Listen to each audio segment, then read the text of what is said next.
सम्मान्य सदस्य रईस शेख। अध्यक्ष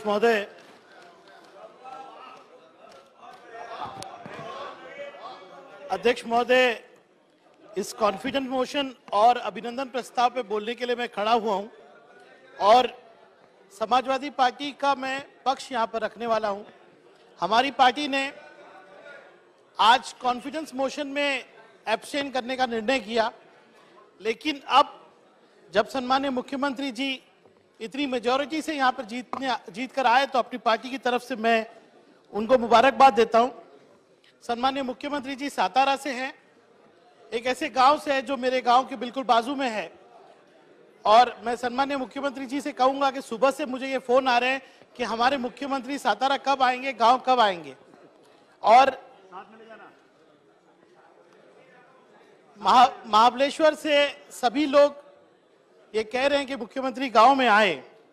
अध्यक्ष महोदय, आज इस सभा में जो मेजॉरिटी मिली है इस सरकार को, अब ये सरकार पे, सम्माननीय मुख्यमंत्री जी पे, सम्माननीय उप मुख्यमंत्री जी पे ये जवाबदारी आती है कि महाराष्ट्र के हर घटक को, महाराष्ट्र के हर व्यक्ति को वो संरक्षण दे, उसकी बात सुने।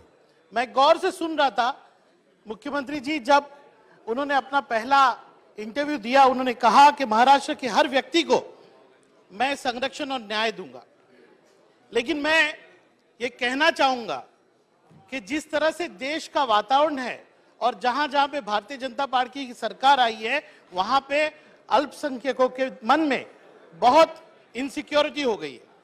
मैं खास तौर से उप मुख्यमंत्री जी से कहूंगा कि वो इस राज्य की माइनॉरिटीज को आश्वासित करे कि उनके प्रश्नों को सुना जाएगा, उनकी बातों को सुना जाएगा और इस राज्य में उनको पूरा न्याय मिलेगा। अध्यक्ष महोदय, हमने आज और कल दोनों वक्त एब्स्टेन करने का निर्णय लिया। ये एब्स्टेन करने का निर्णय हमारे नेता अबू आसिम आजमी साहब ने इसलिए लिया कि जैसे उन्होंने कल बताया कि आखिरी कैबिनेट के अंदर इस सरकार में शिवसेना ने और माजी मुख्यमंत्री जी ने ऐसे निर्णय लिए कि जो हमको लगता है कि जो कॉमन मिनिमम प्रोग्राम बना था उसके विपरीत थे। और आज आप देखिए, आजमी जी का कल भाषण हुआ और आज 2 नंबर से उनको जान से मारने की धमकियां आ रही है। उन्होंने जब कहा कि औरंगाबाद और उस्मानाबाद का नाम चेंज किया गया, ये कॉमन मिनिमम प्रोग्राम का हिस्सा नहीं है, ये वो बातें नहीं है जिस पर हमने इस महाविकास अघाड़ी का गठन किया था। अध्यक्ष महोदय, मुझे लगता है ये कहना जरूरी है कि महाविकास अघाड़ी का जो गठन हुआ वो महाराष्ट्र को एक उम्मीद देने वाला था, पूरे राष्ट्र को एक उम्मीद देने वाला था। और जब ये 11 पार्टियों का गठन हुआ, उन पार्टियों ने एक कॉमन मिनिमम प्रोग्राम बनाया था। मैं इस अवसर को इस्तेमाल करके माजी उप मुख्यमंत्री अजित पवार साहब का, बाला साहब थोराट साहब का शुक्रिया अदा करूंगा। जैसे गुलाब राव जी ने कहा कि 6 बजे उठकर जो है माजी उप मुख्यमंत्री जी सबकी बात सुनते थे, और मैंने देखा है मेरे नेता के साथ जाते हुए 1 दिन के अंदर अजित पवार साहब का अपॉइंटमेंट मिलता था, और जब हमारी बात हम रखते थे हमारी बात पूरी सुनी जाती थी। लेकिन ये कहना जरूरी भी है कि महाविकास अघाड़ी में भी कौन सी खामियां थी। मैं एक बार अबू आसिम आजमी साहब के साथ गया, दादा से मिला, और दादा से मैंने कहा कि राज्य के एक मुख्यमंत्री मेरे क्षेत्र में आकर ये स्टेटमेंट कहते हैं कि रईस शेख 17 दिन में चुनाव कैसे जीत गया। यानी कि महाविकास अघाड़ी के ही एक मंत्री, महाविकास अघाड़ी के एक आमदार के क्षेत्र में आके कहते हैं कि माइनॉरिटी का एक आदमी 17 दिन में कैसे जीत गया। दादा, मुझे आपकी बात जिंदगी भर याद रहेगी। तब दादा ने मुझसे कहा था कि मुझे इस बात का एहसास है कि मैं एक महाविकास अघाड़ी के आमदार के मत पे उप मुख्यमंत्री बनाऊं। अगर ये भावना सबके अंदर होती तो मुझे लगता है कि कहीं ना कहीं ये आज हमको देखना नहीं पड़ता। मैं गुलाब राव जी की एक बात से सहमत हूं कि सिर्फ ईडी और सिर्फ ये बात नहीं है, कहीं ना कहीं हमारे बीच के लोग जो थे उनका व्यवहार ये जिम्मेदार है आज की परिस्थिति के लिए। दादा, आपका धन्यवाद। बाला साहब थोराट साहब, आपका धन्यवाद। पिछले कई दिनों में आपने हमारी बातें सुनी। जब ये पत्र जनाब अबू आसिम आजमी साहब ने मुख्यमंत्री को लिखा था, उसमें माइनॉरिटीज के कई मुद्दे उठाए गए थे, और मैं आज उप मुख्यमंत्री जी से कहूंगा कि इन प्रश्नों को आप देखिए। 2.5 साल हो गया दादा, लेकिन अभी भी माइनॉरिटी कमीशन हो, या आप कहिए उर्दू एकेडमी हो, या आप कहिए जितने भी हमारे स्टैट्यूटरी बॉडीज है, उसके अंदर हज कमेटी हो, किसी का भी गठन नहीं हुआ। आप बताइए, महाविकास अघाड़ी को ये आश्वासित हर समाज को करना चाहिए था कि नहीं करना चाहिए था कि उनकी बातें सुनी जाएगी। दादा, मैं माइनॉरिटी मिनिस्ट्री का यूटिलाइजेशन यहां पर मेरे हाथ में है, यानी कि इस सरकार में 2.5 साल में माइनॉरिटी को कितनी योजनाओं का लाभ मिला, उसका ये लोका जोखा है।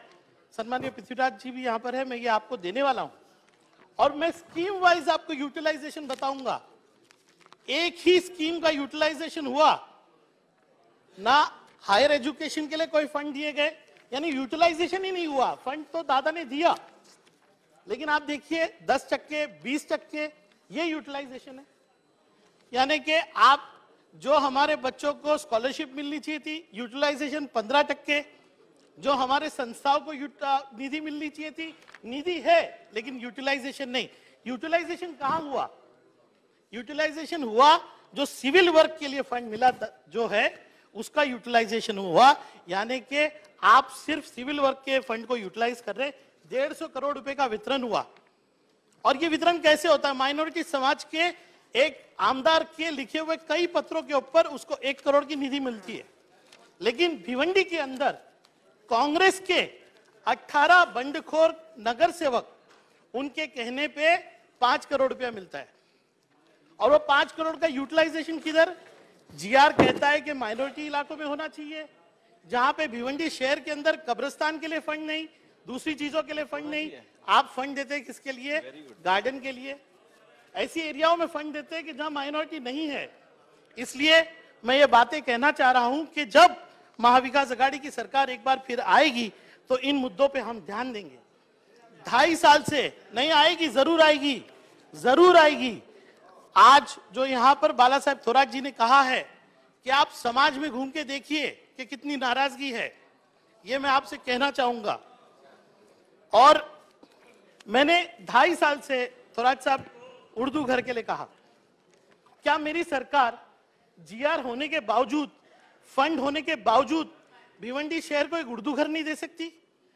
यहां पर जरूर ऐसा हुआ है कि एक पक्ष के अगर आप आमदार है तो दूसरे पक्ष का आपको समर्थन नहीं, विरोध मिला है।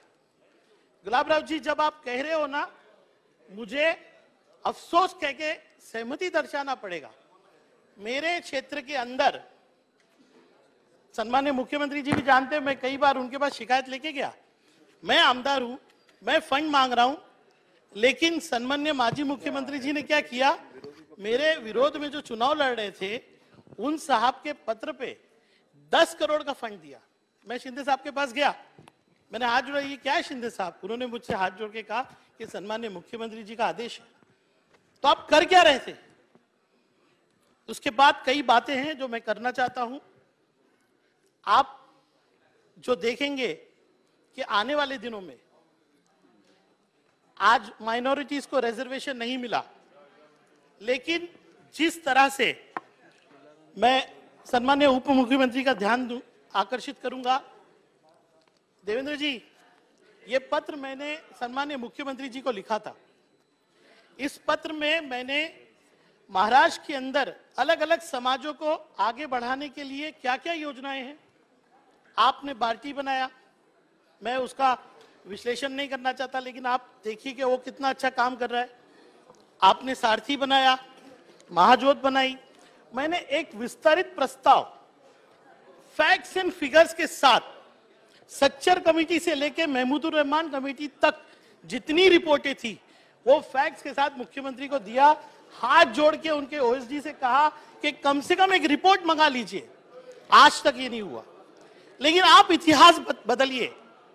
जिस तरह से माइनॉरिटीज इस सरकार की तरफ देखती है कि हमको न्याय नहीं मिलेगा ना, आप एक व्यवस्था बनाइए।